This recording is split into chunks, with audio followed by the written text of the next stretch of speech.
Hi, good morning po. Ako ulit po si Sir Jello. So may concern lang po, okay? Nagtanong po na yung student. Actually, kahapon ata yun or isang araw nagtanong sa akin.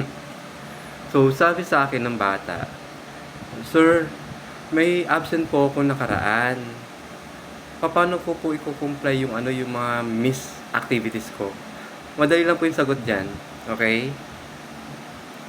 I-comply mo lang yung mga kulang mo, lalo na sa senior high school i-comply mo lang, i-submit mo lang dun sa teacher concern yung mga miss activities mo kung absent ka that day. Okay, kaysa naman nakablanko yung record mo, so wala makukompute talaga si teacher, sabay magdidemand ka ng mataas na grades. Okay, yung mag-comply ka lang, huwag mo nang pabuti ng 1 week yung yung mga na-miss na activities mo, kasi ikaw din ang matatambakan. Tandaan na, huwag tayo mag-demand ng mataas na grades, lalo na sa senior high school.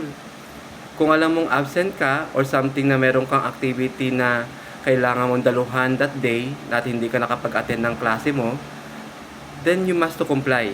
Submit mo lang. Huwag lang aabot ng 1 week. Kung pwede lang huwag lang aabot ng 1 week. Kasi magche-check pa yan si teacher. Okay? So yan po yung concern ko kahapon. Yung concern pala kahapon ng bata. Yan. To be cleared lang. Then also I would like to promote na rin po yung Go Live dito po sa TikTok. Okay? Kung meron po kayong 1,000 followers pataas, pwede nyo po magamit yung Go Live. Tingnan lang po doon pag nagpo-post po kayo or something, magsisend po kayo ng mga videos or pictures ninyo sa TikTok. Tingnan lang po doon.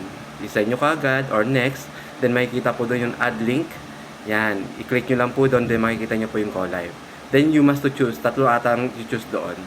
Okay? So yun lang po ang concern ko. Again po, good morning po again.